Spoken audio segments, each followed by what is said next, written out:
Hello and welcome back to Mind of Success. I'm your host, Moni Millares, a Mexican British living in Asia. I work in Fintech and build digital banks from scratch.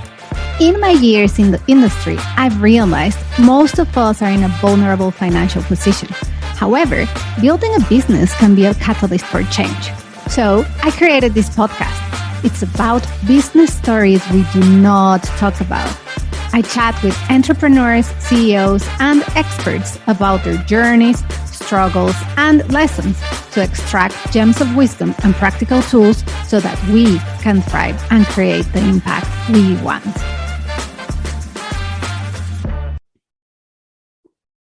Hello, everyone, and welcome back. Today, we're going to talk about a very relevant topic, that is remote working. And it's not just a topic with anyone, but I've got with you our very first GenZ woman entrepreneur. Woo! So Iveth Pacheco is our guest today. She works currently as an account executive at Ontop. That is a mix of a fintech and a tech company and a facilitator of remote working. So not only the topic of remote working is fascinating, but Iveth herself has a fascinating story and passion and zest for life. So she has to be in the show. So Iveth, welcome to the show. Thanks, Moni. Really nice to meet you, and thanks for the time. It's such an interesting topic that I can sum it up for everyone. Thank you. Yes, and you're an expert in it, so that is amazing. So before we get started, we met in a panel, like a fintech panel for Latin America.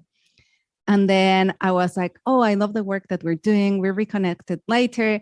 And then at some point I was like, oh, your story doesn't match like the perception that I have of you in my head. And I asked, how old are you? And then you said like 23. I was like, what? You're 23. And you've done like so many things at just 23 that I find inspiring and fascinating. So let's go back at the beginning of your career. Even though you're 23, you already have like a very interesting career. One of your dreams was to work in McDonald's. And yeah, but I loved how you used A, you made it happen, and then B, you used McDonald's as a platform to catapult your growth. Can you take us through that experience of why McDonald's and how did it help you grow? Nice. I really love to tell this story to everyone. So in first place, I think that all of us are in that part of the path when we are finishing high school and then what goes next.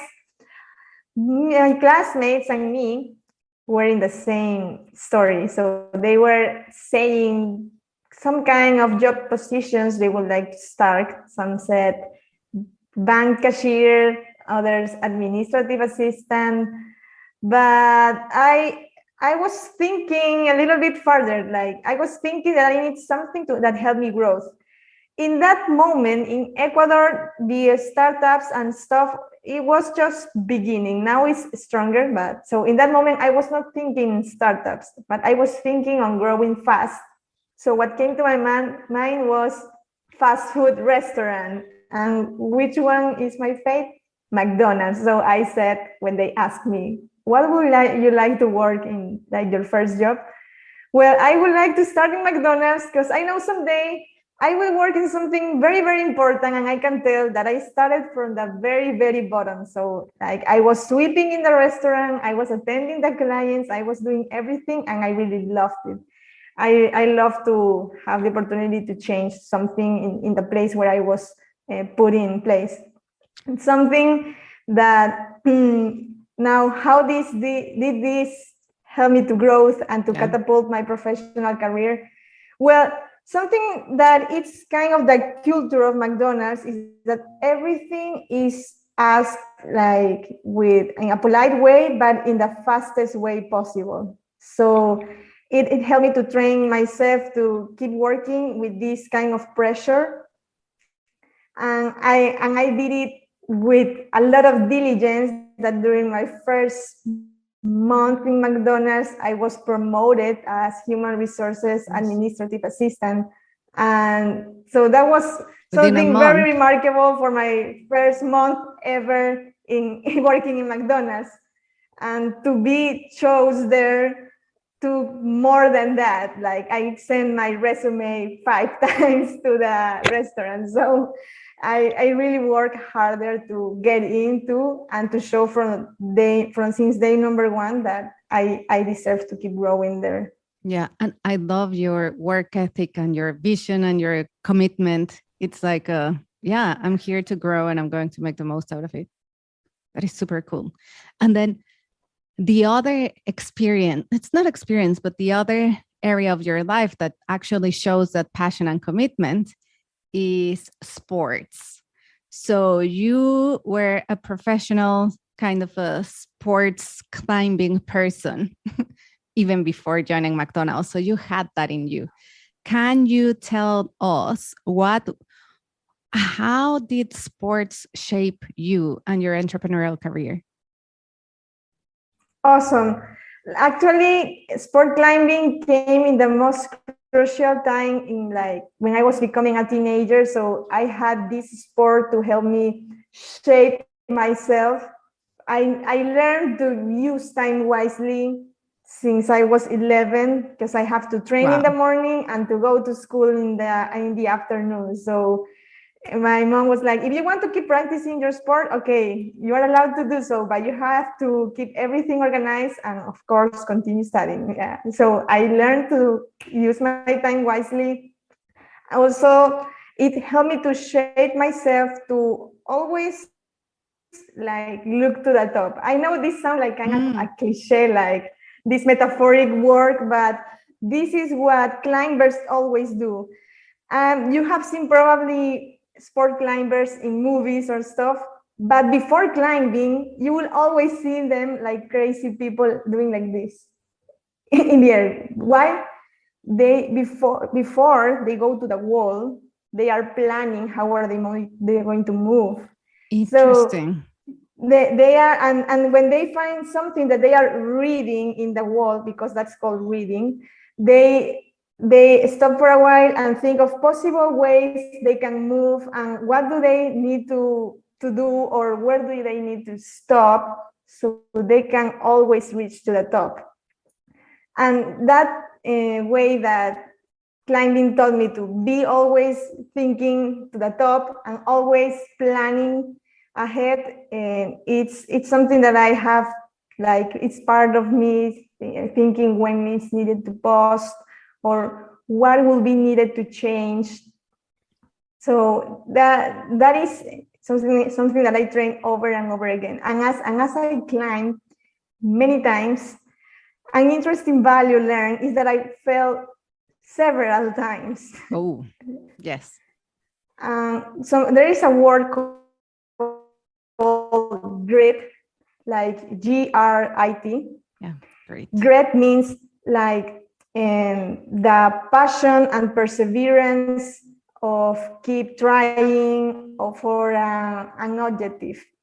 So when a climber tries to, then falls down, then goes again, and then happens the same, that is something that I trained for 3 years of going and falling and going and falling until you reach to the top.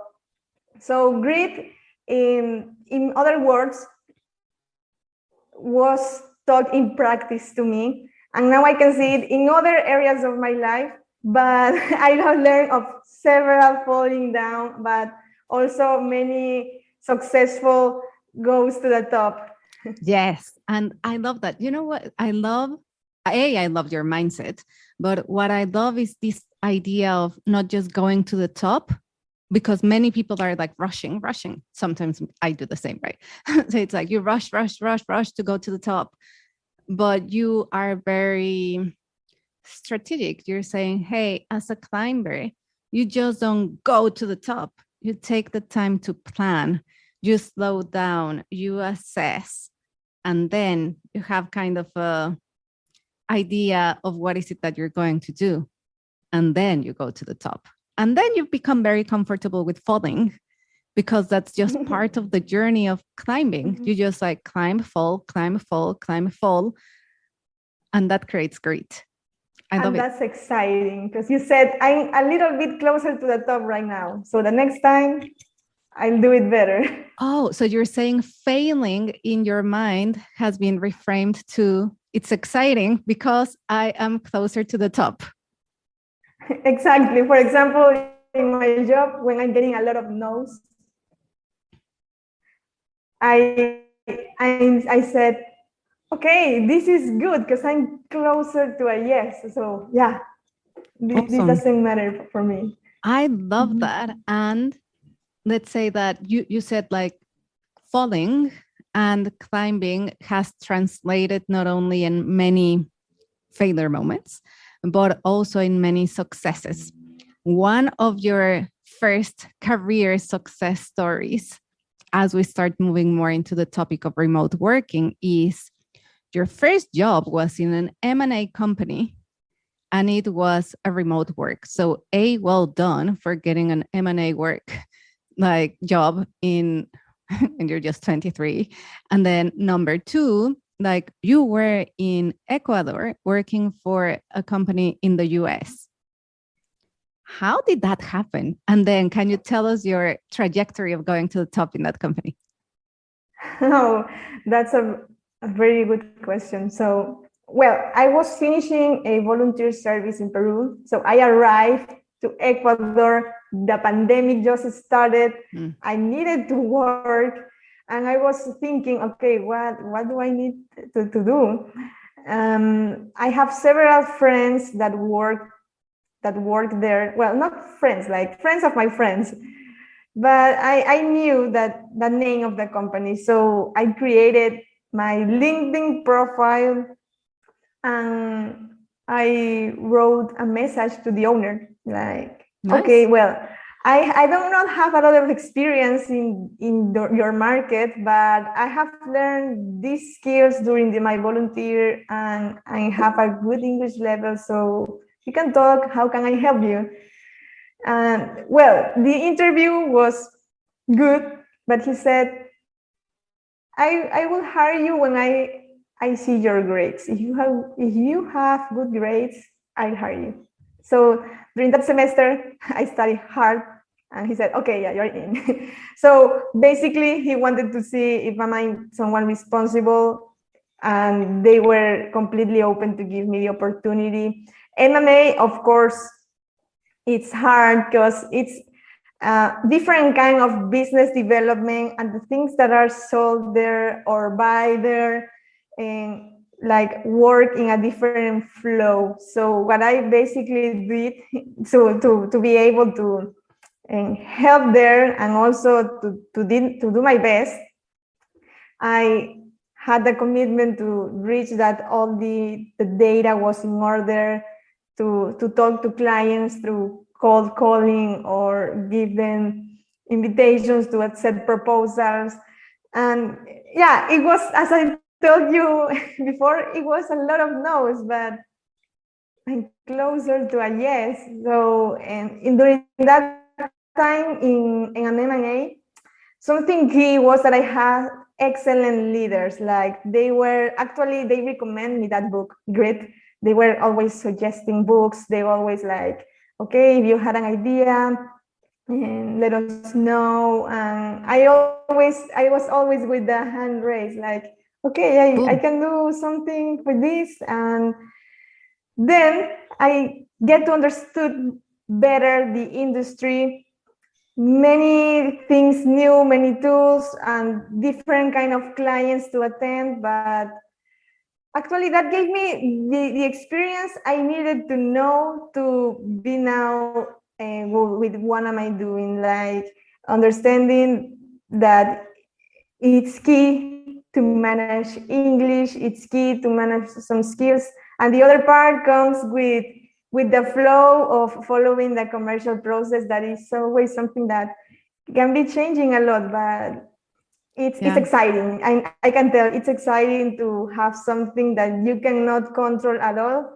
Like I cannot be in something that it's just in a perfect shape. I need something to be strategic with, to be looking for solutions. And So M&A taught me that. Yes. And I think that's kind of excellent career advice also for anyone who's just starting their career or at any point in their career, that it's like, hey, stay curious. That's what you're telling me. It's like, I was always very curious. I had my hand up asking all these questions. I reached out to the leaders. They gave me books. I was curious about what is it that I could do in this company and how I could grow. And that is excellent advice for anyone, basically. Stay curious.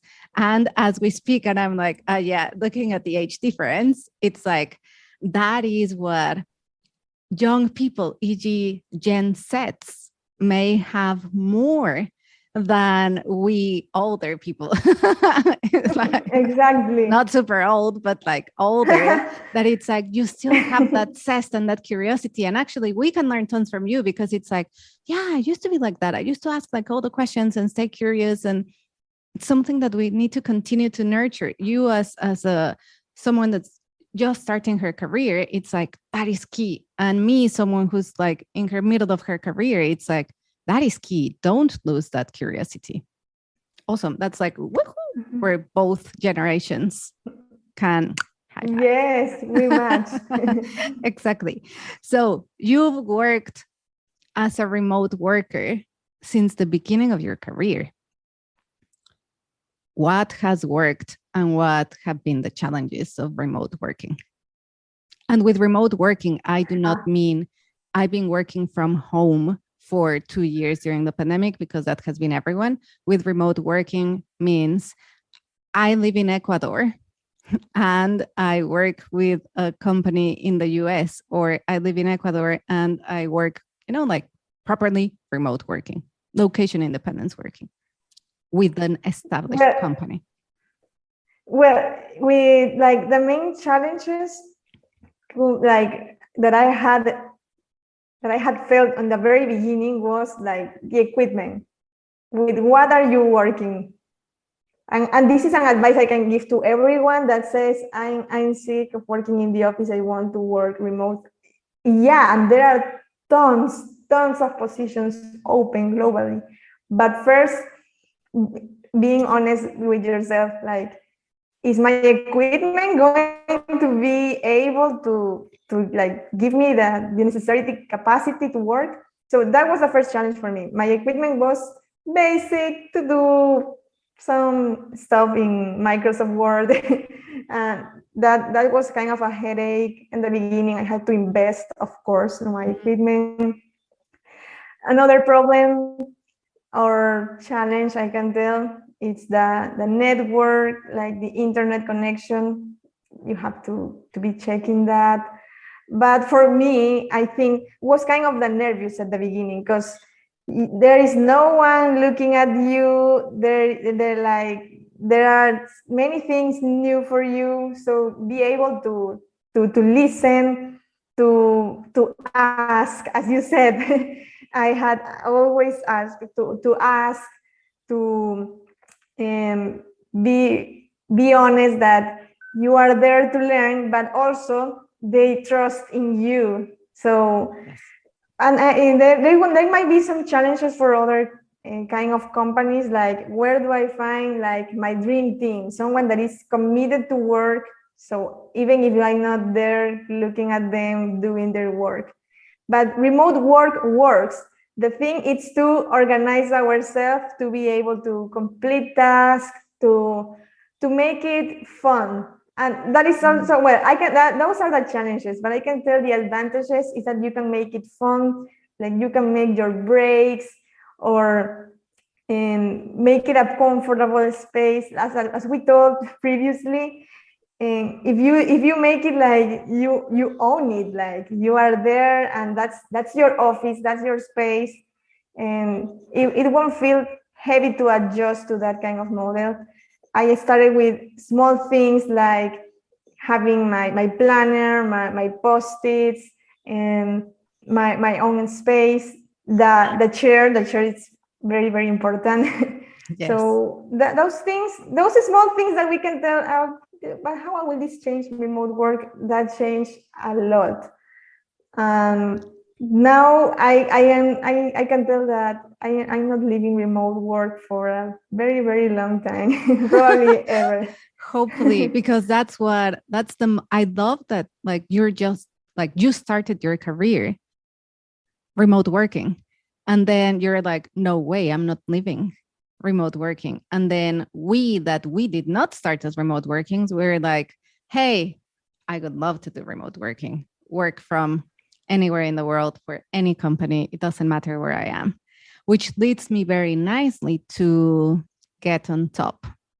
This is the company that you work for, but they are very exciting. I want to call them a fintech, but they are much more than a fintech. They are a fintech, but they are also, I'll let you explain what is GetOnTop and the work that they are doing. That is really cool. Well, nice. What Ontop does is that covers the entire cycle of making a company global to work, like making remote work. So what do we cover? Since the recruitment of candidates that they want, like their dream team, we cover the hiring process, all the paperwork. It's on us. We have all of that ready to anyone that wants to hire employees or contractors. They have both, and also the payroll. Yes. So let me stop there. That means that if I am a company let's come up with a country. I'm a company in Denmark, and I meet an amazing talent, like you say, in Ecuador.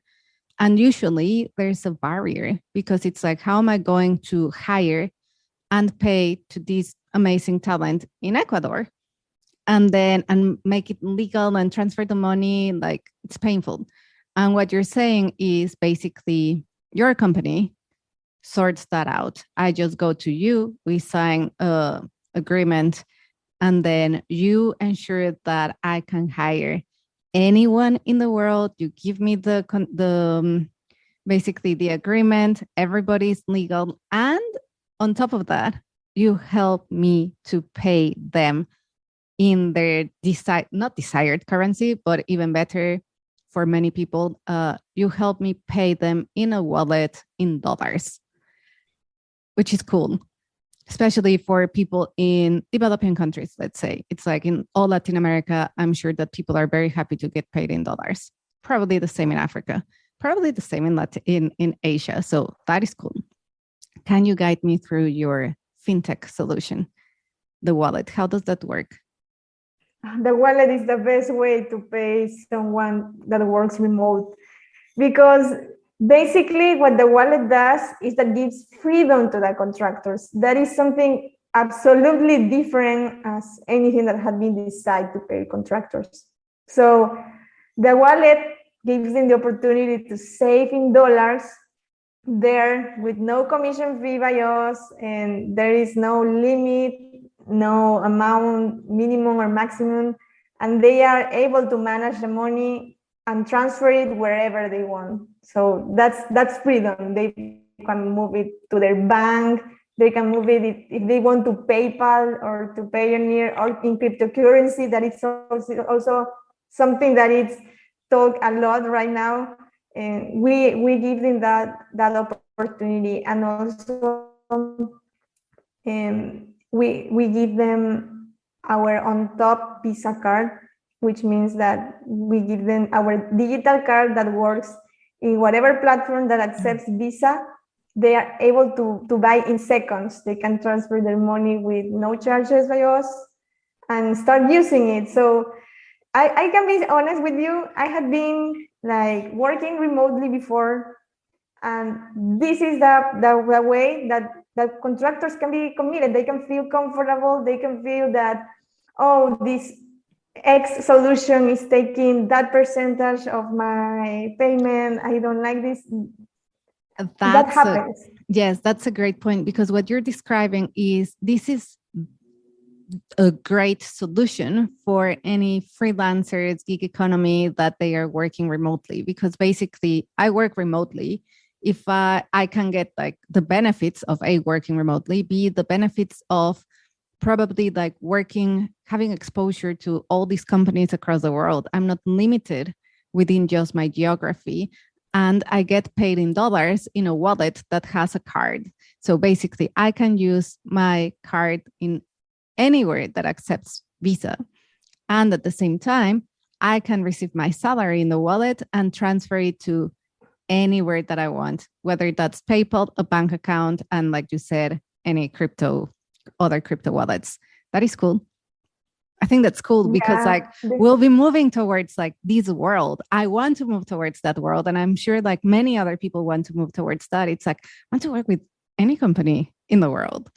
And that and actually to feel that you are care about, like we worry because like by the company that they have everything covered, that they save time, and we also commit to help the contractor to feel that they are cared by our platform, that we give them perks, discounts with partners. Like we want them to feel safe, feel that they are in the best place to work, that is remote work. Can you expand on that? What type of advice could you give to any companies that are looking to attract talent to work remotely for them? Good question. So I think that the main advice I can give is to be open and to talk about your culture. Like culture, yeah. Probably some people think that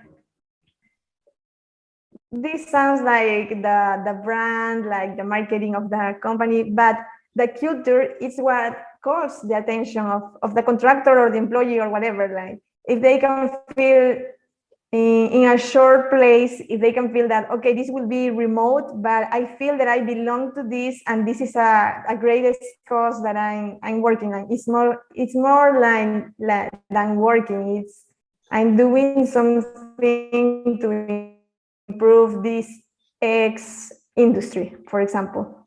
That will be point number one. And point number two that I had heard from several clients, it's to be generous with salaries. Like, no, I don't mean that to give $1 million to someone, but to recognize their efforts, bonus and extra payments, or giving them education opportunities. That is something people value. What that means, I mean with that is that a company that gives you the opportunity to start this kind of certificate of 1 month, and the person will do so and will be thankful because someone invests in their education, and that is something no one can take off them. Like you can give them a bottle with the logo of the brand, you can give them pencils and stuff. They will like it, of course. They won't say I don't like it. They will say, okay, I like this. But if you invest in their education, if you are giving them bonuses and stuff like that, they're going to be motivated. And this is something many clients of mine that are CEOs had told me, like, I invest in their education because I want them to be the best version of themselves. I don't want them just to be the best version for 1 day of work or just to accomplish and the monthly goal. I want them to keep studying and to learn, because that is something no one can take away of them. I totally agree with you. That's such a very good point. Like you can go through ups and downs in life and stuff may happen. Now that it's like difficult financial times for many people, it's like you may be financially tight. You may have lost a business or partial business or your job, but your trajectory, your education, what you've learned, your experience, the good and the bad, absolutely no one can take that away from you. Like, that's it. You have the experience. It's within you. Like, that stays with you forever, which is extremely important. So, yeah, you just talked about advice for companies to attract talent, basically, to work remotely. let's go to the other side of the conversation. If I am someone who let's say someone like us that we are used to working and going to the office, like non-remote work. What's your advice to move from non-remote into properly location independence remote work for anyone looking? Okay, nice. I will probably sum it up in 3 steps. And first, as I told, check your equipment. That with that you'll save a lot of time and a lot of headaches. Update your LinkedIn. LinkedIn has to be like with every single detail of what had you solved or what projects had you developed, everything described in there. Because that's what the recruiter looks for, keywords, something that shows that you're someone outstanding, that you are someone different, because everyone can have a LinkedIn in blank, that's easy. But if they see that you're someone that invests time to complete your LinkedIn in English, that's my recommendation. If you're someone that has uploaded all the certifications or the languages that you speak, that will give you more opportunities to connect with someone in Denmark that you could never imagine, because you have English or all the languages uploaded there. So, and that would be probably advice number 3, like keep training yourself. Like everything, I think everything is centered in education, because everyone it's training continuously. Like the market is extremely competitive, and you need to show that you are standing out, like that you're someone with the most new understanding of this topic. So there are tons of platforms that give free certifications or trainings or courses and stuff regarding your career. Like you don't need to make a bachelor's degree or another bachelor's degree to show that you are someone with good understanding of those topics. Keep earning those small, like little by little, and that showed you are someone qualified and with good understanding of wisely use of time. Yes. And basically you're saying, and go online. Don't use the excuse of, I don't have the money, I don't have the time to go and study a master's degree in this topic. It's a go online. I agree with you. There's like so many sources online, starting with YouTube. Followed by starting with YouTube. Yeah, like, you can. Let me give you an example. I went to an event last week, and one lady that was one of the exponents, she said, don't waste your time with social media. That won't give you money. What will give you money? Education. So, what am I doing when I'm taking a shower? I'm not listening to music. I'm not going to lie. Sometimes I listen to music. But when my routine of taking a shower is that I'm listening something like a talk or whatever kind of exponent in the third language that I'm learning. So what are you learning now? Well, this said that the exponent, she's learning German. Okay. That's her saying that. It's her routine, not Yeah, your routine. but right now I'm learning Portuguese or trying to learn. So I took seriously her advice, because it's investing a lot of time in social media. Well, I think all of us had done it like 5 minutes a day at least, but give yourself a little bit of time, probably try 5 minutes or 10, like divided in small parts, but that will give you extra value and you'll outstand. And actually you feel okay with yourself. Like probably I was unemployed, but I was investing in me. I was investing in keep learning. My education. Yeah. Yeah. And that's key. Investing in your education will help you keep growing, and reinventing yourself. That is equally important. Reinventing, that's the thing. Yes. So one of the things that I love about your trajectory is it's not only about growth and going to the top and education, but it's also about giving back and having impact. And you've demonstrated that since very young with volunteering experience. You went to Peru. Um, what has been the impact of that volunteering experience in your life? I really love to talk about service.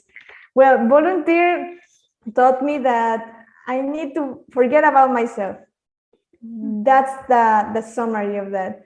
If we keep focusing on thinking on me, and what am I going to receive next, nothing is going to happen, and you won't feel the joy of like seeing that someone grows because you help them, because you make a pause in your life to go and to understand them and to know their needs. I had served in the Ecuadorian Red Cross and in the Church of Jesus Christ of Latter-day Saints in Peru. So I can sum it up in that we can empathize with people better, that we can put ourselves in theirs and said, okay, this person is struggling, or this person actually is teaching me something that I didn't recognize before. That is equally important. We're always learning from everyone, and if we do not make those pauses, we can lose those opportunities. So what I can advise is to find a time for yourself to serve. And yeah. I'm going to be honest, but everything that you told to me is going to be connected with remote and platforms, because there are also several opportunities to serve in remotely, just one click away. Yeah. Oh, can you expand on that? Like, because when we think volunteering, I think like two topics, two ways of volunteering. One is like, oh, what am I going to do this weekend? And basically go to the children's home and then help, right? Or you're like, oh, I'm going to donate money to this cause that I like. That's kind of a consistent thing that you can do without disrupting your life. Another thing is like you move countries and you go for a specific period of time to volunteering for a specific cause. That is super cool too. And now you're introducing a third one that of course I hadn't thought about, but you did, that it's remote volunteering. Can you expand on that? It's like, where do we find those and how does that happen? Well, basically, by being mentoring or tutoring someone, there are tons of people available, starting from LinkedIn. There are many people wanting you to advise them how to start remote working. Like, I can see that as a service, not as my work, because they are not my clients. I'm just helping them to find ways to be hired remotely by companies with this kind of positions. Starting from that, there are tons of non-profit organizations with actually their donate now buttons set up. Of course, we have to make a research and stuff. Being honest, what I would really love to be built is like the most strongest and center of like all the classifications of service. Where do I find them? How can people have access to this easily? So as I told you when we talked previously, I would really love to have my own app and platform, and I would really love someone design something similar to this to make serve easy, like to make volunteering easier. Yeah. Remote volunteer. So you're saying it could be awesome to have a remote volunteering app. Yeah. Go and build it, Iveth. Yeah, we can do so. Yes. So as we approach towards the end of the episode, if I ask you to close your eyes and then put your hand in your heart, what's your dream for the world in the next 10 years? My dream.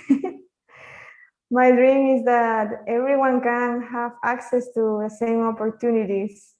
And with this, I mean access to education, work, and to be able to connect with others. That would be a dream where everyone can meet up and realize how can they give value to others, like building networking, but with a more sincere and generous way.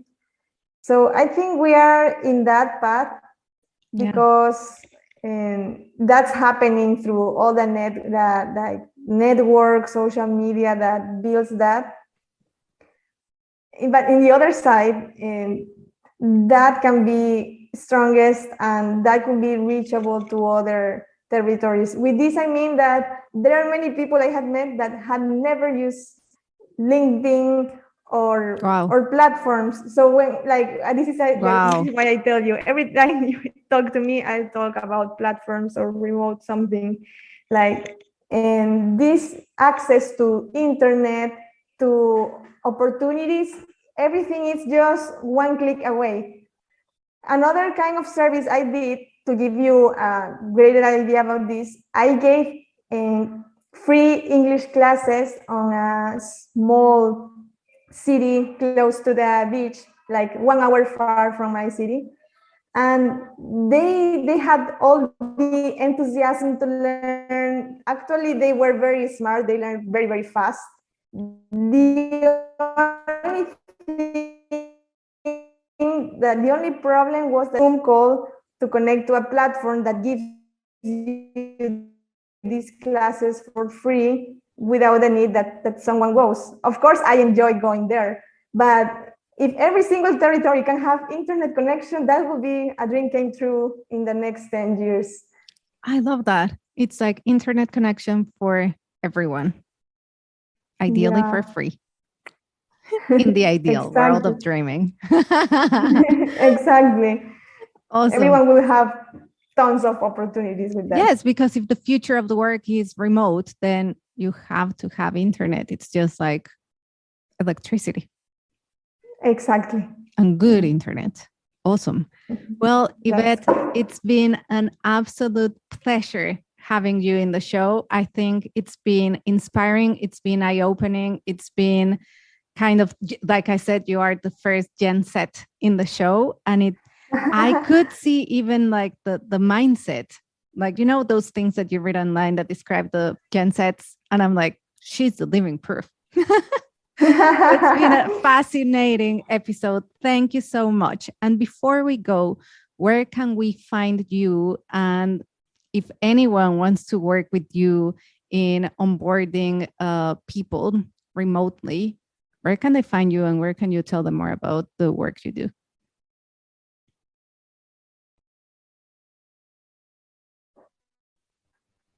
Okay, basically,